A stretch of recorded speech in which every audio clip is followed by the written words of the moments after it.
And everybody, welcome to the Arkansas Diamond Report with Dudley Dawson. I'm your host, Jason. Thank y'all for joining us today. We got a lot on our plates today. We got baseball, we got softball, women's basketball, and a little bit of NCAA basketball too. We got a lot of stuff going on today.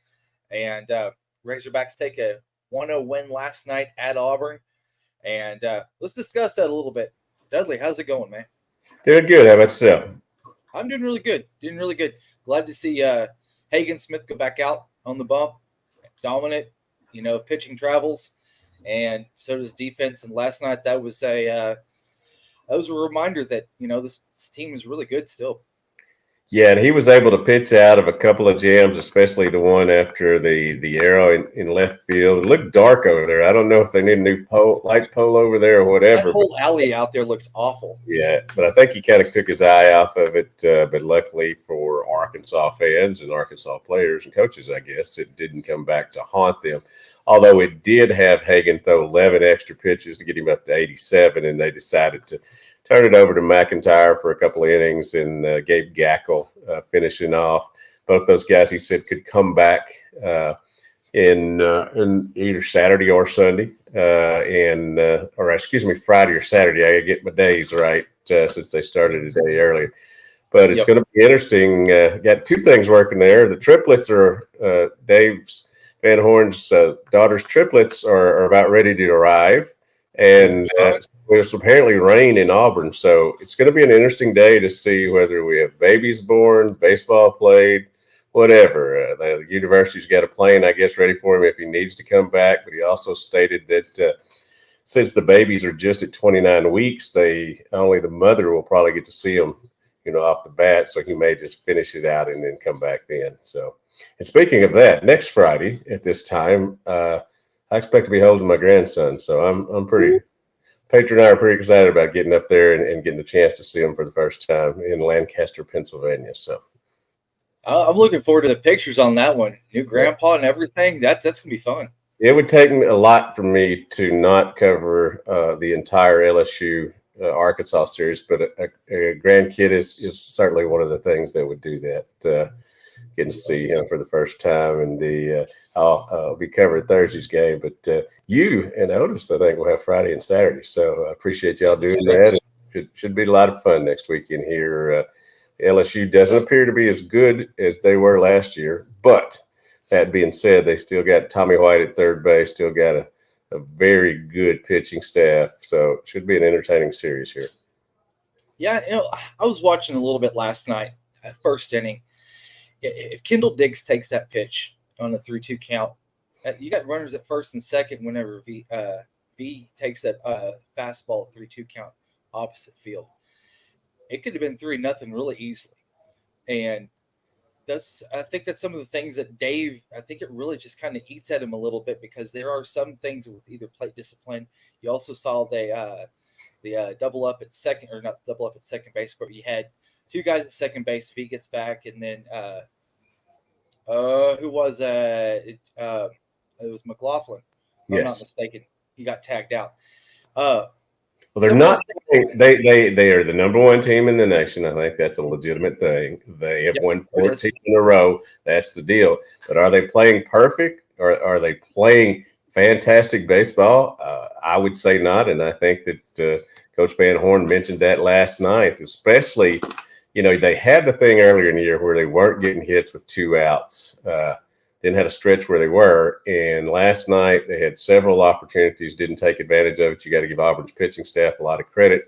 Butch Thompson is one of my favorite baseball coaches in the SEC. He appears on a radio show I'm on with a lot of SEC beat writers called Sidelines, and I'm on Wednesday. He's a real good dude. I think he's got a good program there.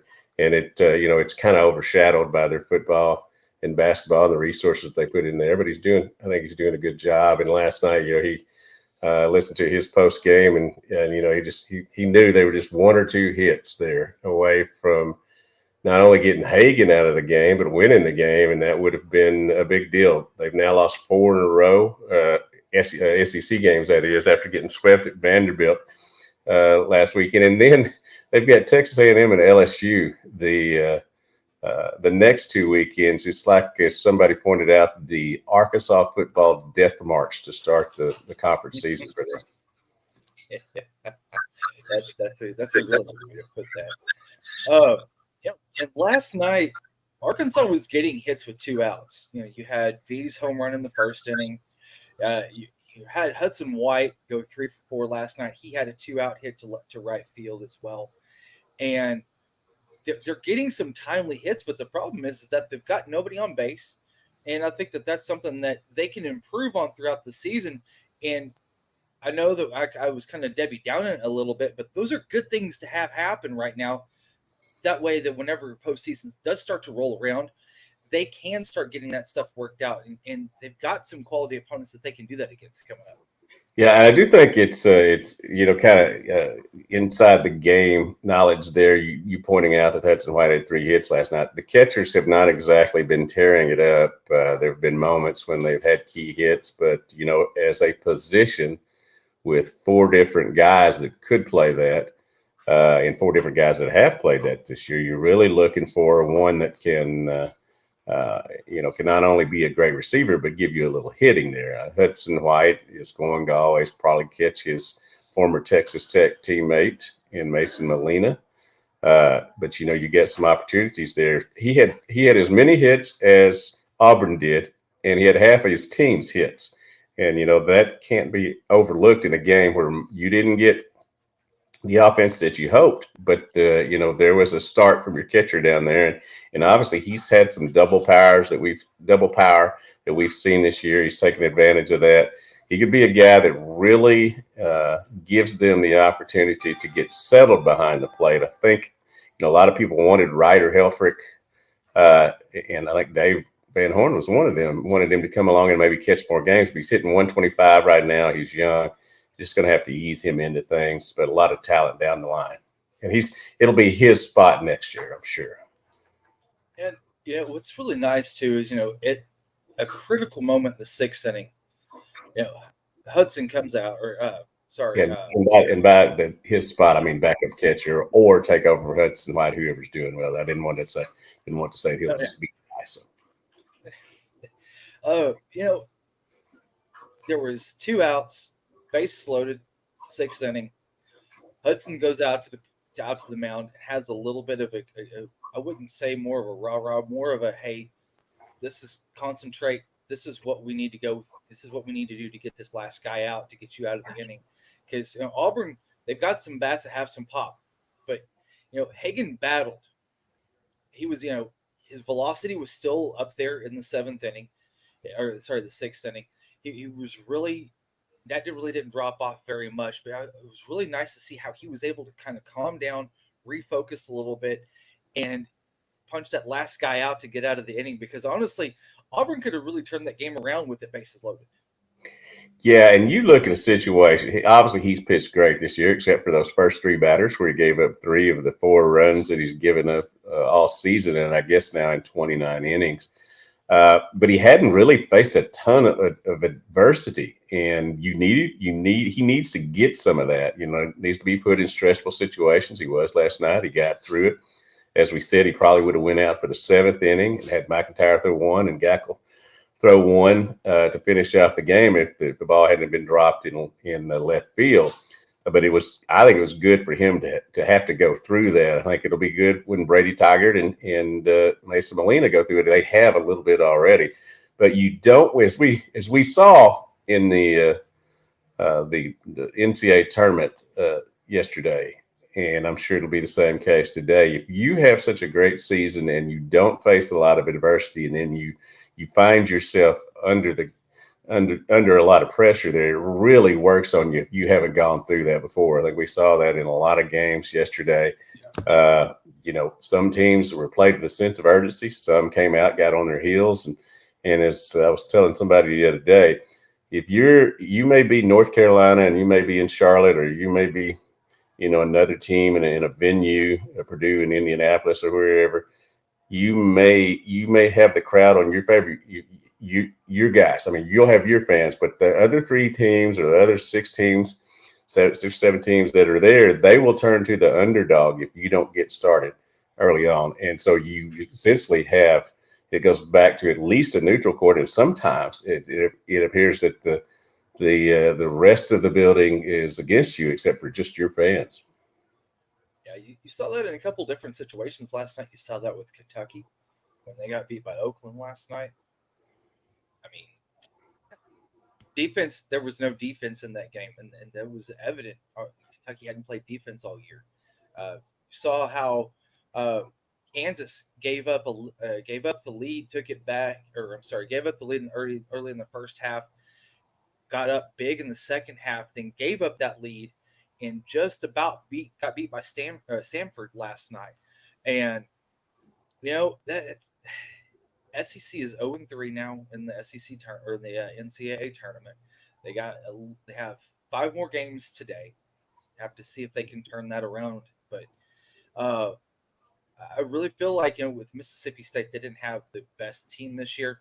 On top of with South Carolina, I was really waiting to see South Carolina put Oregon away, and that just did not happen last night. Yeah, you had 2 things there. When somebody goes for 40, as the Oregon young man did, that you have a game. Then Jack Kokel, I think was his name, from Oakland, hits 10 3-pointers, 7 in the first half. He's mimicking Michael Jordan, shrugging and hung out and all that. I mean, that was fun to watch, unless you obviously were a fan of Kentucky. My wife, Petra, has a lot of friends that are Kentucky fans, so she kind of roots for them a little bit because she wants her friends to be happy. But she had some friends in shock last night, and But if you have no vested interest in it, and you see those games, it's just fun to watch. Now, both of us in our bracket were 0-2 after 2 games. I think we only lost one more. I think we only lost a Kentucky game after that. Well, no, we lost the Oregon game too. So we came out of there. I guess what would it be? 12-4 the first day, something like that. But when you go 0-2 to start off, I was about to break out my. There goes my bracket shirt that VCU put out several years ago, and I always break out during this time because my bracket's always gone. I do it logical, and it doesn't make any sense. My bracket got kind of busted yesterday. I was 10-6. I want to see if I can be a little bit better on that, but I had South Carolina winning. I really believed in Lamont Paris. I believed in what he did during the SEC season. Oh, he's definitely the coach of the year in the conference. I think that's I think that's you had Auburn and Tennessee do a great job, but that was expected pretty much. South Carolina was not picked last in the conference, and really, were right in the mix for the top seed in the tournament for the longest time. And I put a comment on Hogville's Facebook page about Tennessee taking on St. Peter's. I mean, it was the exact same seeding, 2 versus a 15. Rick hasn't had the best track record at all in postseason play anyway, and I wasn't sure if St. Peter's was going to be able to come back up and snag another SEC team, but they really kind of put them away really quickly. They got a big 20-point lead in the first half, and they really didn't look back after that. Yeah, the what's interesting to me with Kentucky is suddenly Calipari is talking about his team being too young, playing older teams.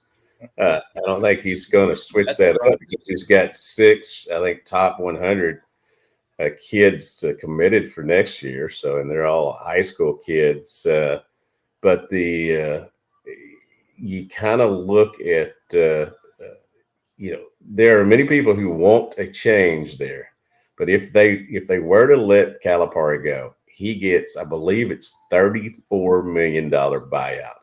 34. That's a Jimbo Fisher type deal. The guy at Texas A&M got paid to walk away. I don't think they're going to make a move, but they've not won a first round game, I think, now since 2017. Maybe it was 2019, but it's been long enough that the Kentucky fans are up in arms. The older Kentucky fans, I think, are willing to give Calipari some more time. The younger ones in this social media society we have these days are ready to make a switch, but they ain't going to pony up for part of the $34 million. So, I think he'll be coaching there next year, and we'll find out how many coaches in the SEC are back, including the one here, who obviously a lot of SMU rumors out there. SMU wanting to back the truck up and get a really good coach. That certainly would, if Coach Musselman were to take the job at SMU, I think that would be certainly a blow to Arkansas, both in perception and I just think he's done a great job overall in getting them to the postseason the previous 4 years, and the best run that they've had in that since Coach Richardson was the head coach. But it's man, the portal, the NIL, everybody's. It's college basketball, college baseball, college football now are all pro sports. They have a waiver wire where they let kids go. Some of that's going on here with Arkansas right now. Others where they just switch teams. It's one of those situations that you just can't, offer up a prediction for the football team or offer up a prediction for the basketball or baseball, softball, whatever, because you do not know what the roster is going to look like next year. How many are going to stay? How many are going to go? How many are going to come in? It's worked out well for softball, and I'm sure we'll get into softball here in a minute. It's worked out well with Auburn's Bree Ellis coming in here, and this weekend the Reese Berline, will face her former team, Mississippi State. That's kind of prevalent all over the softball diamonds as well. It's just an interesting thing. I see the comment by Jordan. Jordan, I would be too if he goes to SMU. But also, I know that SMU is in a situation, and talking to a few writers in the Dallas area, that they're tired of being middling. They have all the money in the world. Yep. They have more NIL money than Arkansas. They're putting more money in the basketball program than Arkansas. As strange as that sounds. But it's they have a lot more money donors who are willing to put out that money for the NIL and any upgrades that you might need in situations. So, yes, I would be shocked and stunned. And as somebody who used to work inside the Arkansas basketball program, that would not have been the thing I would have thought about back in the day. But it's a new era we live in college sports. And those of you who want him to go away, if he goes away, be careful what you wish for. Yeah. Really quick, with the NIL situation, do you feel like a lot of fans turn to NIL and blame NIL for a bad season when it's just sometimes just a bad season altogether? Absolutely. But I don't think this year's basketball season had anything to do with the NIL. I think it had to do with too many Chiefs, not enough Indians. Everybody trying to be the guy, not looking for your teammate to get a better shot. Even if you had a good shot, there's a difference between a good shot and a great shot, as Eddie Sutton made very clear during his time here. You take that great shot, the good shot you take every once in a while, but I just didn't see that in the defense.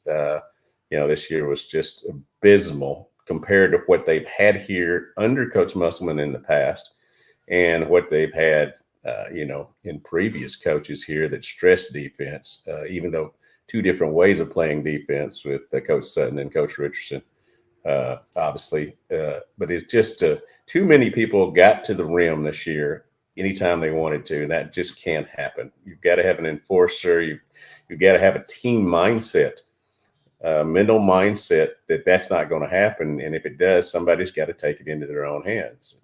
So, but it was a cluster this year, and I think that's an appropriate and accurate statement about the basketball season. Yeah, I really feel like you can extrapolate that to women's basketball too. Mm-hmm. Talk about clusters. Arkansas got down big early to Tulsa, 34-9 early, and they just couldn't recover. There's not very many teams really that can recover from a hole like that. No, and I've made no secrets about it. I've known Mike Neighbors for a long time, longer than he's been a coach here. Back when he was coaching high school, I think he's a really good dude. I also think he and I brought this up on his press conference the other day, and I thought his answers were very insightful. Now that there's more attention, Caitlin Clark, Angel Reese, Kim Mulkey, others bringing more attention to women's college basketball, there's going to be increased scrutiny. And that includes here at Arkansas. And if you just look at the numbers, if you take away the fact that he's a great dude and a good coach, if you take away that and just look at the numbers, 2 NCAA trips in 7 years, no wins. You've not been in 2 years now. You faltered at the end of both seasons. Those are all valid criticisms. And yeah, you can bring out points that they've, as he often does, that they've been to 6 straight postseasons and only 3 teams in the SEC have done that. But people want to be in the NCAA tournament. So does he, so does his team. The fall off at the end of the year. You've had 2 kids transferring out, although I think one, was expected, one wasn't. It's a family emergency, as they put it with Talia Scott, and I think that's an accurate assessment of where the situation is. So that's not surprising at all. A little surprising that, that Saylor Poffenberg's transferring out, but I think there's some things working in the back there too. But this is now a couple of years now where this happened. You also, thought you'd have Jersey Wolfenbarger. You thought you'd have Sasha Goforth. I think you thought you'd get more out of Christina Sanchez that they brought in. And those things didn't happen. 2 of them didn't play. Talia Scott plays just 19 games. When she is there, she's the SEC's leading scorer, but she didn't qualify because she didn't play enough games because of her injury and then the family emergency. So there are valid criticisms, and he accepts those valid criticisms. Do I think there should be a different coach here next year? To be honest, no. But I do think that probably one more year, the seat, which may be hot now, will be an inferno if they don't get to the NCAA tournament. I think he fully accepts that. Yeah, you don't want to see a situation where they go into the tournament as a 4 seed and lose to a Wright State that was a 13 seed. That happened a couple of years ago. They want to see that uptick, and one of the ways that he can have that uptick is hitting the portal, which he talked about explicitly that he did. One of the only coaches in the country that didn't last year. That I really feel like, and you and I have kind of talked about this too, where that's going to change. He is going to find the best collection of pieces that fit together, not just the collection, kind of like with men's basketball. Same with women's, we talked about. And they've done a good job getting transfers even before the portal and the NIL became a thing. He's done a really good job at that. I'm sure he'll get back out there and do that, getting Izzy Higginbotham, who, people may not understand when I say this. I think she'll fill the role that Talia Scott had. And Talia Scott, if she had had enough games, she would have been the number 9 scorer in the country. Izzy Higginbotham was number 7 scorer or number 8 scorer in the country at 22.2 points per game. She's been a fantastic basketball player. It didn't work out, where she was offered a scholarship up here a couple of times, I think, and certainly she's going to get to play up here now. And I do think I'm not one of these guys that think you have to stock every team with a great amount of. Obviously, my puggle disagrees with me on that. The barking there in the background, but I don't think you have to stock the team with Arkansas players fully. But I do think there is certainly a point to be made that you've got to have some people who live and die for this state, who live and die for this program inside your program to get to where you need to go. And I think that, that's going to be a point of emphasis for a lot of coaches around here now. There's some loyalty when you're from Arkansas. Yes, Layden Blocker, is transferring out. But the kid didn't get to play enough. At least in my eyes and a lot of other people's, not the coach, and coaches know what they're doing and get paid a lot for that. But, I think if his minutes had been extrapolated out, his averages would have been really good. And really, there was nobody consistent at that point guard spot anyway. He was going to be your future. So I would have got him more time, but that's just my opinion, obviously. Yeah, I was on a Spaces last night. We are talking a little bit about this situation alone, and there's going to be some teams out there that are going to try to bring Layden in to get his brother because his brother's an exceptional talent. And these days, I mean, the whole package deal is a thing, and that very well could be what's going to happen. And so I don't know. We'll have to see. But whenever you have a basketball team that's under 500, one of the quickest ways to turn that around is to turn the roster around. And only holding a couple of key pieces, I think that's what Eric's trying to do.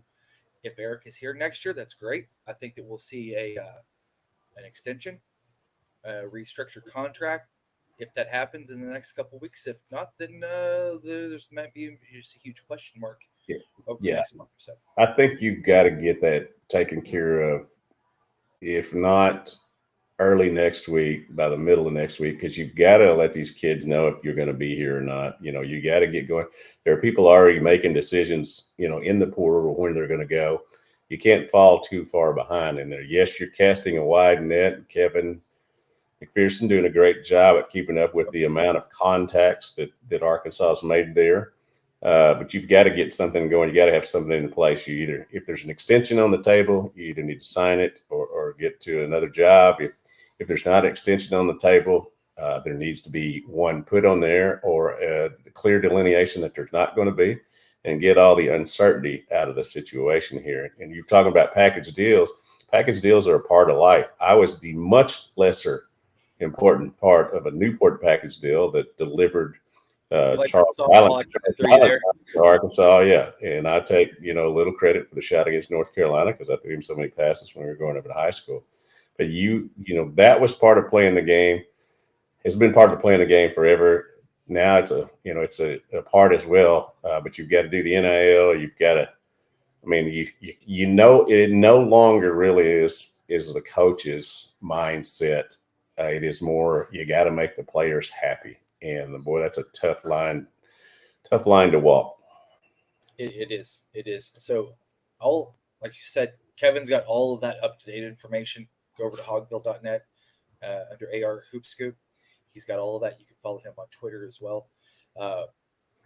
So let's change this up a little bit for just a couple more minutes before I get you out of here. So you got Mississippi State coming to town. You got two-time Player of the Week in Bree Ellis as the social media darling of Arkansas softball out there. And man, I'm going to tell you what, she was letting everybody know about it. You know what? If I was her, I would be too, because man, that's a damn proud award to get, especially 2 times in a row. Yeah, I don't know that a 60-year-old man should be saying out loud how much he loves a 20, 21-year-old young woman, but I do. I mean, she is phenomenal in her quotes. She's phenomenal in her social media presence. It's very refreshing when you have so many players who don't want to say anything, coaches who use coach speak. I think Coach Deifel's doing a really good job of kind of managing that, letting her be herself, and not coming down on her that. But she is highly entertaining. And as I've told Petra many times, I don't have to like these kids. I don't have, it doesn't matter if I don't like them. Man, they just need to be interesting, though. They just need to have quotes. And when they're being recruited, they just need to call back. If you called me back, Peyton Stovall and Hagen Smith called me back every time I called them. So I have an affinity for those guys, not because of the players they are, but because of the way they responded during the process. And you have a lot of kids, be it any sport, who start getting that attention, and you're their biggest friend the first 2 years, 9th and 10th grade year, and then 11th and 12th grade year, they don't know who you are. And both of those guys did a good job. And it's okay to be different. It's okay to have a little confidence, arrogance. It might cost you your girlfriend in high school, but you might marry her 27 years later, right, Petra? Oh, man. Also, want to mention, too, Kennedy Miller was Freshman of the Week last week for Arkansas catcher. I don't know. I'm hoping that they're able to get the game in today If not, you'll see a doubleheader on Saturday, more than likely. Yeah, in both situations, both with baseball and softball, obviously. So obviously Mississippi State's here this weekend, Arkansas in Auburn. It's going to be two different weather patterns, I think, that you'll see there. Coach Van Horn has always seen himself as an amateur / professional meteorologist, and they really have to make decisions fairly quickly about that, because as he noted last night during his press conference, you do not want to go out there, play 2 innings, then have the game rained out, or play 2 innings and then have an hour rain delay. You got to find the pocket to fit it in. Yeah, and also too, like we had talked about a little bit at the first of the show, Arkansas has 3 days, and Chuck Barrett did a great job explaining this morning. Arkansas has 3 days to get these 3 games in, so they cannot play on Sunday because that's considered a competitive advantage. If you start on Friday, you can't go to Monday. So if you start on Thursday, you can't go to Sunday. So as you said, Chuck, who's been at this for a long time. It's I love Phil Elson and enjoyed Chuck when he fills in as well, when Phil's handling his other duties. But it's a situation where it is a competitive disadvantage if you get to the situation where you are allowed to play that extra day, and then you've got your pitching is messed up for the following weekend, and the other team has the opportunity to have their teams on rest. So I think it's a great rule. It's been around for a while, but it's not a lot of people know about it. And let's be honest, before the SEC network came along, there wasn't any use for Thursday night baseball games too much in terms of inventory on different networks.